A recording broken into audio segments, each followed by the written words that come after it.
Hello students, welcome to our Satyam education foundation.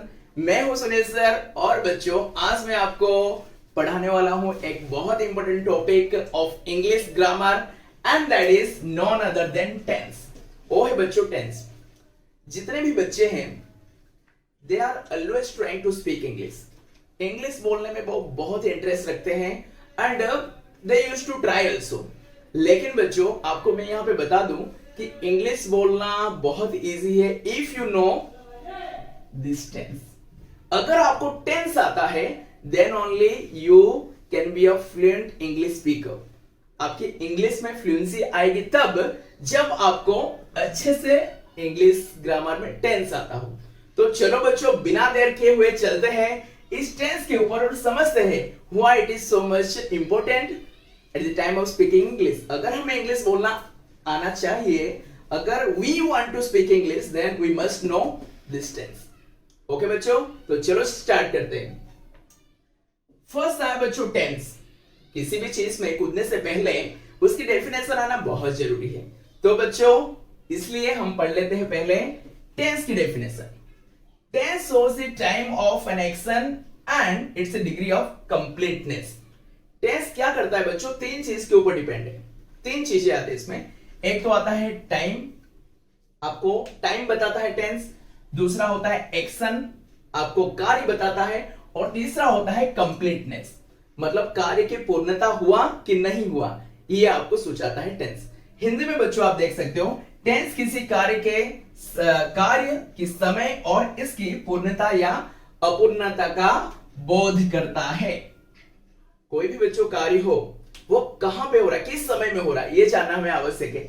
जैसे for example है, अगर हिंदी में मैं बात करूं कि राम जा रहा है तो हम समझेंगे क्या कि राम अभी जा रहा है। लेकिन इसे इंग्लिश में समझने के लिए आपको टेंस की जानना आवश्यक है। जैसे कि राम इज गोइंग, मतलब राम जा रहा है, लेकिन आप यहां पे अगर गलती करोगे राम वेंट, राम गया, मतलब टेंस मैच नहीं हो रहा है। राम वेंट का मतलब राम गया and Ram is going, right now he is going, so you have to use a particular tense। तो इन सारे प्रॉब्लम्स को दूर करने के लिए हम डीपली जाएंगे टेंस में और बहुत बेहतरीन रूप से पढ़ेंगे टेंस के। नाउ बच्चों हमें पढ़ना है कि टेंस को समझने से पहले हमें इसके कुछ बेसिक या तो फंडामेंटल टर्म्स को समझना पड़ेगा। कोई भी आप क्षेत्र समझ लो, डॉक्टरी की समझ लो, अकाउंटिंग की समझ लो, कोई भी हो, अगर आप किस फील्ड में जाना चाहते हैं तो उसके बेसिक टर्म्स जानना बहुत आवश्यक है। तो वैसे ही बच्चों टेंस के बारे में आप मतलब खाली वैसे टेंस एक साथ नहीं पढ़ सकते हम, इसीलिए इसको जानने से पहले हमें कुछ बेसिक टर्म्स या तो फंडामेंटल टर्म्स हमें जानना बहुत आवश्यक है। तो बच्चों ये जो फंडामेंटल टर्म्स है खास करके 5 टाइप्स है। ये 5 टाइप्स अगर आपके जहन में उतर गया तो आपको टेंस आने से कोई रोक नहीं सकता। तो डियर स्टूडेंट्स समझ लेते हैं कि क्या वो 5 टर्म्स है, जो 5 पिलर्स है जिसके ऊपर टेंस टिका हुआ है। टेंस का बिल्डिंग ये 5 पिलर्स के ऊपर टिका हुआ है। फर्स्ट है बच्चों subject, second person, third number, fourth object और फिफ्थ होता है वर्ब। सब्जेक्ट का मतलब होता है बच्चों कर्ता, जिसके बारे में वाक्य कहा गया है, हु डू और who does in the sentence. जिसके बारे में वाक्य कहा गया है या तो वाक्य में ऐसा लगता है कि कोई करता है, जैसे कि राम आम खाता है, तो कौन खाता है? राम। सब्जेक्ट को अगर जानना है बच्चों तो आपको WHO हु या तो बाय हुम ऐसे अगर लगा के आप क्वेश्चंस कर लोगे तो you can easily find out, trace out the subject. आप सब्जेक्ट को फाइंड आउट कर सकते हो। आप मुझे बताइए रमेश क्रिकेट खेल रहा है, सब्जेक्ट क्या होगा? रमेश, एग्जैक्टली। हम स्कूल जा रहे हैं, तो कौन जा रहा है? हम जा रहे हैं, तो यहां पे सब्जेक्ट होगा हम। तो बच्चों यहां पे आप सब्जेक्ट क्या है अच्छे से जान ली हो। अब एक बारी बारी करके करेंगे, पहले ये 5 चीज को हम समझ लेते हैं थोड़े बहुत। सेकंड आएगा बच्चों पर्सन, मतलब पुरुष। सब्जेक्ट को ही हम अलग अलग पुरुष में डिवाइड करने वाले हैं। विथ इन ए मोमेंट मैं आपको वो क्लियर करवाने वाला हूं। थर्ड आया नंबर।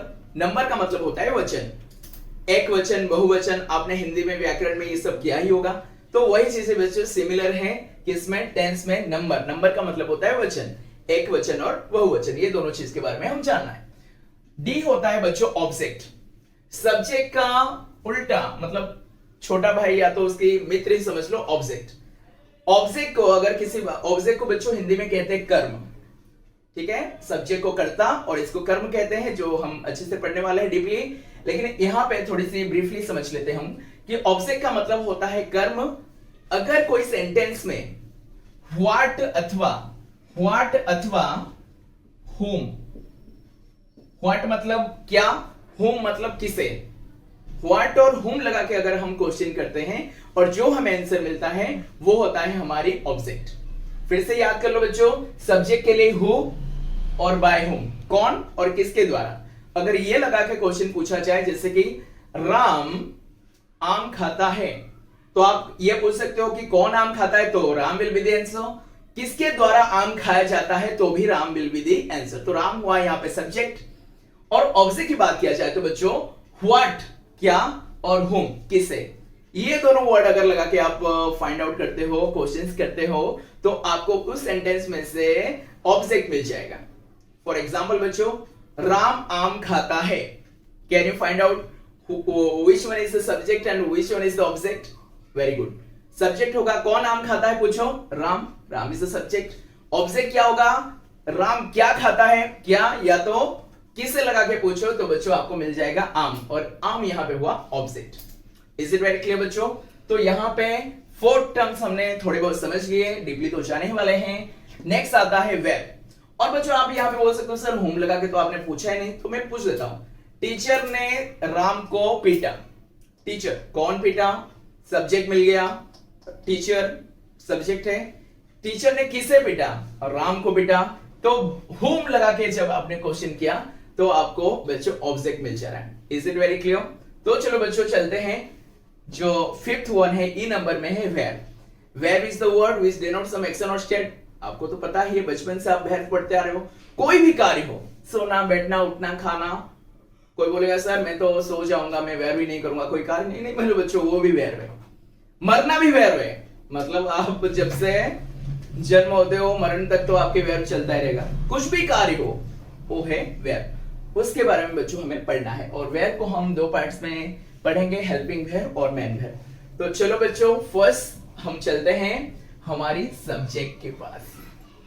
चलिए बच्चों, यहां पे बच्चों आपको सब्जेक्ट पढ़ने के लिए मैंने सब्जेक्ट का आपको पहले से बता दिया। सब्जेक्ट मतलब आप हु लगा के सेंटेंस कीजिए या तो बाय हुम लगा के कीजिए। तो आपको यहां पे फिर से लिख दे रहा हूं, हु लगाओ कौन, और बाय हुम लगाओ किसके द्वारा, किससे या तो किससे किसके द्वारा। अगर ये लगाओगे तो आपको सब्जेक्ट मिल जाएगा। और खास करके बच्चों बहुत ही कम है, सिंपली है, आपको 8 सब्जेक्ट्स ही पढ़ना है, ठीक है। और सब्जेक्ट क्या है, आई मतलब मैं, वी मतलब हम, यू मतलब तुम या तुम सब हो सकते हैं, ही मतलब वह, पुरुष होगा तो ही लगता है, सी मतलब वह, स्त्री होंगे तो सी लगेगा, इट मतलब यह अथवा वह, ठीक है। कोई पिकॉक है, पिजन है, ऐसे कुछ पदार्थ हो या तो ऐसे कुछ जीव हो तो वहां पे हम इट लगाते हैं। नेम मतलब राम साम दाम जो भी है, उसके बाद दे मतलब वे सब। तो यहाँ पे आपको 8 सब्जेक्ट के बारे में पढ़ना है। और बच्चों आई होप कि आपको बहुत अच्छे से एक ही बार में याद हो गया। फिर से बताओ, I, we, you, he, she, it, name और दे, ये 8 सब्जेक्ट्स आपको पूरे टेंस में पढ़ते रहना है। तो क्यों ना आप इसको पहले ही इंस्टेंस में याद कर लो। यस और नो हो जाएगा बच्चों, बहुत ही अच्छे। चलो 1 मिनट के लिए मैं आपको टाइम दूंगा आफ्टर दिस सेशन, और मैं पूछूंगा क्या आपको सब्जेक्ट सारे याद हो गए। ओके बच्चों, तो नेक्स्ट में चलते हैं बच्चों पर्सन। आपको लग रहा होगा सर सब्जेक्ट तो हमने 8 वर्ड्स याद कर लिया, पर्सन में फिर से कुछ आएंगे। नहीं बच्चों, आपको इस सब्जेक्ट को ही पर्सन के अकॉर्डिंग टू पर्सन इसको डिवाइड करना है। फॉर एग्जाम्पल बच्चों, अगर कुछ बच्चे किसी क्लास के आ जाएं, समझ लो 10वीं क्लास के कुछ बच्चे क्लास में एंट्री किए, 10 बच्चे हो, 15 बच्चे हो, 20 बच्चे हो, अगर वे एंट्रीज कर रहे हैं, वही 20 बच्चों को मैं अलग अलग दृष्टिकोण से मैं डिवाइड कर सकता हूं। जैसे बॉयज गर्ल्स को अलग कर सकता हूं, रैंकर के अनुसार अलग कर सकता हूं। तो वही बच्चों ये जो आपके 8 सब्जेक्ट्स है, इसको ही हम पर्सन के अनुसार अलग करेंगे, इसी 8 को, और इसी को ही हम नंबर अर्थात वचन के अनुसार अलग करने वाले। आर यू गेटिंग बच्चों? बहुत सिंपली ये 8 सब्जेक्ट्स को ही हम पर्सन के अनुसार, 3 पर्सन है जैसे first person, second person, third person, प्रथम पुरुष, द्वितीय पुरुष और तृतीय पुरुष में डिवाइड कर रहे हैं, और इसी 8 सब्जेक्ट को हम एक वचन और बहुवचन में डिवाइड कर रहे हैं। तो बच्चों चलो चलते हैं पर्सन में। तो यहां पे पर्सन में बच्चों फर्स्ट पर्सन में आपके आने वाले हैं आई और वी, मैं और हम, ये है आपके फर्स्ट पर्सन में। सेकंड पर्सन में अकेले बैठा है सरदार, यू अकेले बैठा है, देखो अकेला है।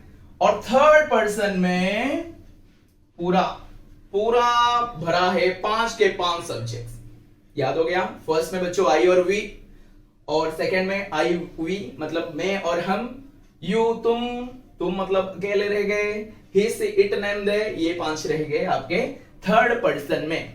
तो बच्चों क्लियर हो गया आपका, वही सब्जेक्ट को हमने पर्सन वाइज कैटेगराइज कर दिया।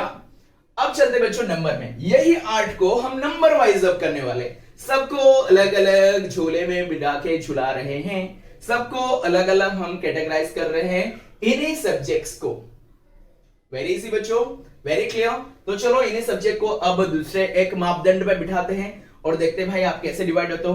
तो हमने सिंगुलर और प्लूरल के अंतर्गत डिवाइड करने की कोशिश किया। तो बेटा सिंगुलर में कौन कौन आ गए बताओ? इसी 8 में से आई आ गया, आई मतलब मैं अकेला, यू मतलब तुम भी अकेला, ही मतलब वे भी अकेला, सी मतलब वे भी अकेली, इट मतलब वह जो है वो भी अकेले को ही समझा रहा है, और नेम किसी का नाम आए, राम श्याम दाम जो भी आए, कोई अकेले ही पर्सन को समझाता है। तो यहां पे बच्चों बहुत सिंपल से आप समझ गए, सब्जेक्ट को अगर आप सिंगुलर के हिसाब, सिंगुलर और प्लूरल मतलब नंबर के अनुसार डिवाइड करो, तो सिंगुलर के साइड क्या क्या रह जाने वाले हैं? आई, यू, ही, सी, इट और नेम, अकेले। और बच्चों यहाँ पे बहुवचन जैसे वी मतलब हम बहुत सारे, यू मतलब तुम सब। यहाँ पे बच्चों आप एक नोटिस कर सकते हो, बच्चों के दिमाग में क्वेश्चन आ सकता है कि सर यहाँ पे यू लिखे हो, यहाँ पे यू के लिखे हो। तो बच्चों ये जो यू होता है, यू का मतलब आप भी हो सकते हैं और यू का मतलब आप सब भी हो सकते हैं, ठीक है। लेकिन आपको उसके लास्ट में लगा हुआ वर्ड से आपको पता चलेगा कि बहुत सारे जन है कि एक जन है। For example you are a boy, आप एक बालक हो, अगर ये है तो बच्चों ये जो यू है ना ये सिंगुलर है, लेकिन यू आर बॉयज तो यहां पे यू है प्लूरल। तो इसीलिए बच्चों नंबर के अनुसार अगर यू को डिवाइड किया जाए दोनों तरफ यू रहने वाला है। समझ में आ रहा है? Very clear. तो बच्चों यहां पे हमने कवर कर लिया सब्जेक्ट को। बताओ क्वेश्चन एक सेंटेंस में क्या क्वेश्चन कह के अगर क्वेश्चन पूछोगे तो आपको सब्जेक्ट मिलेगा। बच्चों क्या होगा? हु और बाय हूं, कौन और किसके द्वारा, तो आपको सब्जेक्ट्स मिल जाएंगे उस सेंटेंस में से। पर्सन तो बच्चों आप समझ ही गए, पर्सन की दृष्टि से अकॉर्डिंग टू पर्सन आप इन सब्जेक्ट्स को कैसे डिवाइड कर रहे हो, और अकॉर्डिंग टू नंबर आप इन सब्जेक्ट्स को किस प्रकार से डिवाइड कर दो। तो बच्चों अगर आप सब्जेक्ट, पर्सन और नंबर के बारे में बहुत अच्छे से देख लिए हो, समझ गए हो, तो यहाँ पे मैं आपको कुछ क्वेश्चंस पूछ रहा हूं और देखता हूं कि आप कितने परफेक्टली इसको याद कर लिए हो। तो बच्चों आपको टेंस पढ़ते समय ये सारे क्वेश्चंस दिमाग में आएंगे, ऐसे क्वेश्चंस अरेज होंगे, तो आपको इसकी आंसर आना जरूरी है। तो sir I start asking few questions इस 3 चीज को, सब्जेक्ट, पर्सन और नंबर को ध्यान में रखते हुए। So I am starting my question. तो बच्चों बताओ first person singular number, tick tick 1, tick tick 2, tick tick 3, yes I. First person होगा, देखो फर्स्ट पर्सन में आई और वी आ रहा है, और सिंगुलर का मतलब यहाँ पे एक वचन क्या है? आई है। Now next question, third person plural number, tick tick 1, tick tick 2, tick tick 3, yes third person plural number is they. देखो थर्ड पर्सन में है ही सी इट नेम और दे, और यहाँ पे ही सी इट नेम जो है आपका सिंगुलर है, एक वचन है, लेकिन दे क्या है? Plural number. Second, third question है second person plural number, tick tick 1, tick tick 2, tick tick 3, yes बच्चों यू है। आपको कभी भी सेकंड पर्सन अगर पहले बताया जाए सिंगुलर हो कि प्लूरल हो, आपका यू आने वाला है। तो बच्चों ये एक रहा, अगर आपको कोई सिंगुलर मतलब सेकंड पर्सन पूछ लेता है, चाहे वह सिंगुलर हो कि वह प्लूरल हो, आपको पहले से ही बता देना है यू। तो बच्चों आई होप कि यहां तक बहुत अच्छे से आप समझ गए हो। तो अब चलते हैं नेक्स्ट पॉइंट में, ऑब्जेक्ट और वर्ब की तरफ। तो बच्चों हमारा डी नंबर में होता है ऑब्जेक्ट। ऑब्जेक्ट जैसे मैंने बताया था इसे कर्म कहा जाता है, और ऑब्जेक्ट को किसी सेंटेंस में से ऑब्जेक्ट को फाइंड आउट करने के लिए आपको ये क्वेश्चन नोट व्हाट, क्या और whom लगा के अगर आप क्वेश्चन करोगे तो आपको ऑब्जेक्ट मिल जाएगा। फॉर एग्जाम्पल बच्चों, Ram place cricket, Ram cricket खेलता है, तो यहां पे आपको ऑब्जेक्ट ढूंढना है, ठीक है। तो आप क्या लगा के क्वेश्चन करोगे, राम क्या खेलता है, then you will find out the answer cricket. तो बच्चों ये आपका बन गया ऑब्जेक्ट। समझ में आ रहा है बच्चों ऑब्जेक्ट कैसे बना, कि आपने व्हाट लगा के या तो whom लगा के क्वेश्चन करो। यहाँ पे क्वेश्चन करोगे राम किससे खेलता है, तो ये तो आंसर नहीं मिल रहा है, तो आप व्हाट लगा के क्वेश्चन करो, then you will get the object. और यहाँ पे ऑब्जेक्ट है, कर्म है आपका क्रिकेट। नेक्स्ट है बच्चों, teacher teaches to Ramesh, teacher किसे पढ़ाते हैं, टीचर रमेश को पढ़ाते हैं, शिक्षक रमेश को पढ़ाते हैं, टीचर टीचेस टू रमेश। यहाँ पे आप क्वेश्चन करो कि क्या पढ़ाते हैं, ये तो आपको मिलेगा नहीं, टीचर टीचेस टू रमेश क्या पढ़ाते हैं तो आंसर नहीं मिलेगा, वर्ड लगा के क्वेश्चन करो, you won't get the answer. लेकिन हमारे पास दूसरा वेपन भी है, दूसरा अस्त्र है, क्या, किसे। आप बोलोगे टीचर किसे पढ़ाते हैं, then you will get the object, और आपकी ऑब्जेक्ट होगा यहाँ पे रमेश। समझ में आ रहा है बच्चों। तो यहाँ पे बहुत ही क्लियर है कि अगर आप व्हाट अथवा whom लगा के if you are questioning using what और whom वर्ड, तो आपको फाइंड हो जाएगा, you can find out object from this sentence. Very clear बच्चों। Now shifting to the last point, जो फंडामेंटल पॉइंट्स में हमने लास्ट पॉइंट रखा है वो है आपका वर्ब। वर्ब का मतलब होता है क्रिया।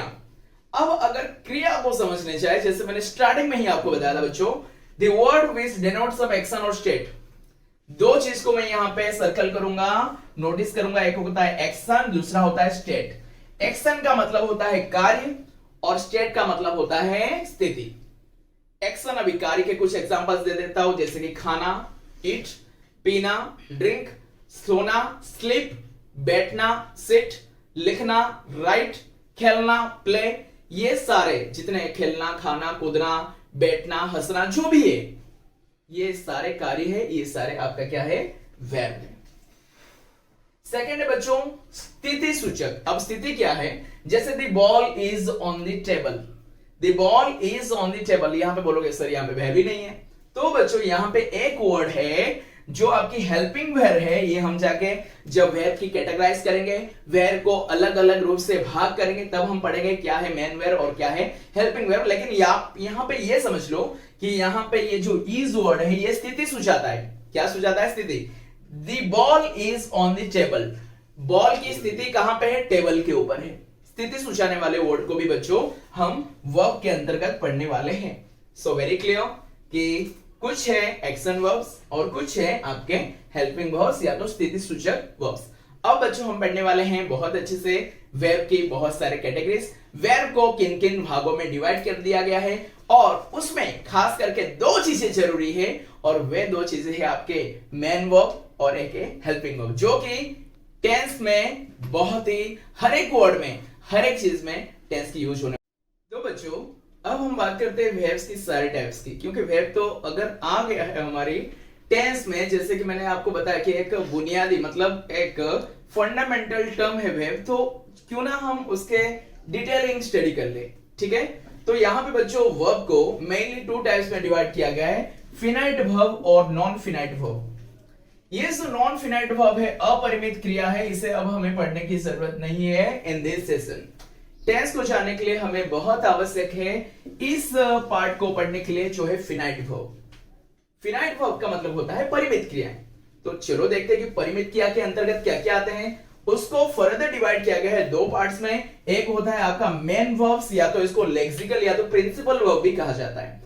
मेन वर्ब जैसे मैंने बताया था कि खाना, पीना, सोना, बैठना, जाना, ये सब है मेन वर्ब। लेकिन मेन वर्ब को फिर से दो पार्ट्स में डिवाइड किया गया है। एक होता है ट्रांजिटिव वर्ब और दूसरा होता है इंट्रांजिटिव वर्ब। ट्रांजिटिव वर्ब का मतलब क्या है, सकर्मक क्रिया। सकर्मक का मतलब जिसके साथ कर्म आ सके। For example eat, drink, right, ये सकर्मक क्रियाएं हैं जो कि लेक्सिकल मतलब मेन वर्ब्स के अंतर्गत है। जिसके साथ कर्म आ सकता है उसे हम कहेंगे सकर्मक क्रियाएं, और जिनके साथ कर्म ना आ सके उसे हम कहेंगे इंट्रांजिटिव या तो अकर्मक क्रिया है। यहां पे बच्चों आप एग्जांपल देखोगे तो बहुत क्लियर हो जाएगा। जैसे ईट एक सकर्मक क्रिया है, क्यों? क्योंकि ईट के साथ कोई ऑब्जेक्ट आ सकता है। फॉर एग्जांपल बच्चों, आई ईट मैंगो, मैं आम खाता हूं। ईट हुआ आपका वर्ब, ठीक है, मेन वर्ब के अंदर तो आता ही है। अब चलो देखें कि ये सकर्मक है, मींस ट्रांजिटिव वर्ब है कि इंट्रांजिटिव वर्ब है। तो यहाँ पे इट के साथ साथ एक ऑब्जेक्ट आ पा रहा है, an object can come with the verb it, इसलिए हम बच्चों इट को कहेंगे ट्रांजिटिव वर्ब। अब चलो चलते हैं इंट्रांजिटिव वर्ब में, जैसे कि गो, आई गो टू स्कूल, मैं क्या जा रहा हूं। ऐसे तो मतलब अब व्हाट या होम लगा के क्वेश्चन करो। मैंने एक सेंटेंस बताया, मैं स्कूल जा रहा हूं। आप इसकी अब यहां पे वर्ब तो है ही गो मतलब जाना, लेकिन आप व्हाट अथवा होम लगा के क्वेश्चन करो और फाइंड आउट करो क्या आपको कुछ आंसर मिल रहा है। नहीं मिल रहेगा, नहीं मिलेगा। इसका मतलब है जो आपका गो वर्ब है, यह वर्ब के साथ आपका ऑब्जेक्ट नहीं आ सकता, और इसलिए इस गो को हम क्या कहेंगे? इंट्रांजिटिव वर्ब कहेंगे, अकर्मक क्रिया। वैसे ही जैसे कम मतलब आना, क्या आ रहे हो, किसे आ रहे हो, ऐसे नहीं हो सकता। तो ये बच्चों गो कम स्लीप, सोना, आई एम स्लीपिंग, तो क्या सो रहे हो, ऐसे कुछ हो सकता है क्या? तो ये स्लीप वर्ड के साथ भी ऑब्जेक्ट नहीं आ सकता है, इसीलिए हमने मेन वर्ब है। फिर से बता रहा हूं, ये verb eat drink write go come sleep, ये सारे मेन वर्ब से, प्रिंसिपल वर्ब से, लेकिन इसको फिर से जो कैटेगराइज किया है ट्रांजिटिव और इंट्रांजिटिव वर्ब में, ये आपको बहुत अच्छे से समझना है। जिसके साथ कर्म आ सके उसे ट्रांजिटिव वर्ब, जिसके साथ कर्म ना आ सके वह इंट्रांजिटिव वर्ब। ये बच्चों बहुत अच्छे से हो गया। अब चलो चलते हैं और एक मेन पार्ट। मैंने जैसे आपको स्टार्टिंग में बताया था, हमें फिनाइट वर्ब को ही देखना है टेंस पढ़ते वक्त। तो ये वाला मेन वर्ब तो आप समझ ही गए, और मेन वर्ब को हमने ट्रांजिटिव और इंट्रांजिटिव में तोड़ा है। अब बच्चों एक्सिलरी वर्ब्स मतलब हेल्पिंग वर्ब्स, सहायक क्रियाएं, जो मैंने बताया ना स्थिति सूचाने वाला होता है, तो यही होता है एक्सिलरी वर्ब्स मतलब सहायक क्रिया। इसको दो पार्ट में कैटेगराइज किया गया है, एक होता है प्राइमरी प्राथमिक, और एक होता है मॉडल, जो कहता है ना मतलब अर्बन और रूरल जैसे होता है, मतलब ग्रामीण एरिया और शहरी एरिया। वैसे यहाँ पे मॉडल नहीं है, मॉडल है, ठीक है। तो प्राइमरी में बच्चों बी, डू और हैव, ऐसे तीन चीजें आते हैं, बी, डू और हैव। और बी के कितने पार्ट बन गए? बी के अंदर है am, is, are, was, were, ये सारे हेल्पिंग वर्ब्स है। प्राइमरी में डू एक है, डू के अंदर में क्या क्या आएगा? डू, डज और डिड। हैव है, हैव के अंदर में क्या क्या आएगा? हैव, हैज और हैड। प्राइमरी सेक्शन कवर फिर से बता रहा हूं, तीन है प्राइमरी को हम बी, डू, हैव। बी में क्या आएगा? Am, is, are, was, were. Do में आएगा डू, डिड और डू, डज और डिड। और हैव में क्या आएगा? हैव, हैज और हैड। ये हो गए आपके प्राइमरी एक्सिलरी वर्ब्स। अब आएगा modal, can, could, will, would, shall, should, may, might, must ought to, dare, used to, need. तो ये सारे हैं मॉडल एक्सिलरी। जैसे मैं खा सकता हूं तो मुझे मॉडल एक्चुअली वर्ब लगाना पड़ेगा, आई कैन ईट।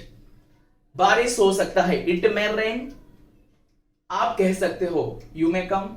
मुझे खेलना पड़ेगा, आई मस्ट प्ले।